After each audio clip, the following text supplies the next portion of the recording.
Secretary of State Antony Blinken says officials are closer to brokering a ceasefire and hostage release deal between Israel and Hamas.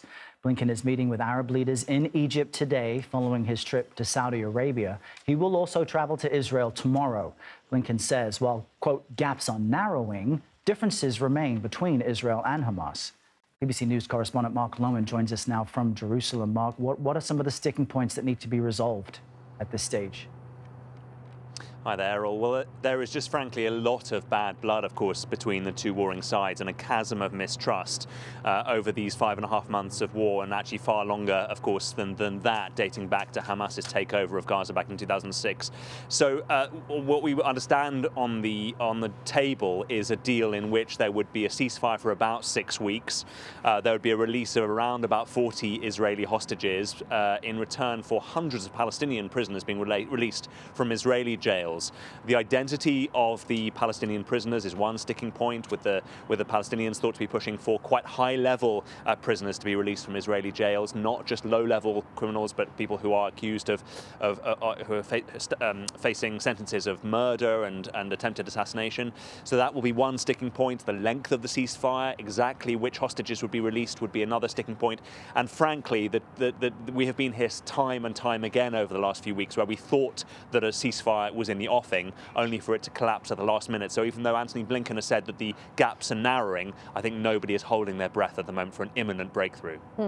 And Mark, the Israeli government also says it's working on an evacuation plan for civilians in the southern Gaza city of Rafah. What do you know about this plan and a potential timeline for the offensive into Rafah?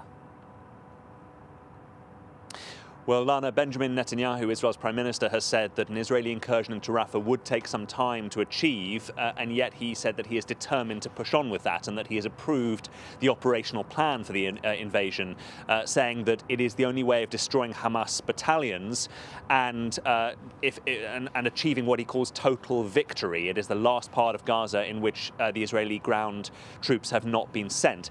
Now, the huge worry is that about 1.5 million civilians are sheltering there, more than half the entire population of Gaza, and a range of Israel's international allies, at the forefront, the US, have warned against an Israeli incursion. Joe Biden spoke to Benjamin Netanyahu, their first conversation in a very difficult, acrimonious relationship in more than a month, a couple of days ago, and said it would be a mistake for Israel to send the army in there, and has summoned an Israeli delegation to the US to explain a proper evacuation plan. I think it would take a long time, or potentially quite a long time, and manpower to move those kinds of numbers away from Rafah in terms of the civilian evacuations before the Israeli army goes in. So once again, we're not expecting this to happen in the next few days. It could be a few weeks before Israel pushes in there, if indeed it does. So many complicated pieces to this, Mark. And in addition, Israel's raid, I understand, on Gaza City's Al-Shifa hospital is now in its 4th day. How does that contribute to this? Yeah, the Israeli military says that they have killed another 50 Hamas terrorists, in their words, in the last 24 hours, taking the total number of Hamas gunmen killed in Al-Shifa to 140 since the raid was launched 3 days ago. Remember, Al-Shifa is Gaza's largest hospital. It was raided by the Israeli military back in November, who stormed the hospital, accusing it of being a Hamas command center, and then posting pictures and videos that purportedly showed tunnels underneath the hospital and weapons stored inside, which the Israeli military said justified their claim that Hamas was using medical facilities to attack Israel. Hamas has always denied that. The fact that the Israeli military have now gone back into Al-Shifa suggests that Hamas is regrouping in the north, and that will be bad news for the Israeli military, suggests that the military campaign is not necessarily going according to plan. The Israeli military say that they have killed a senior member of Hamas's internal security inside Al-Shifa.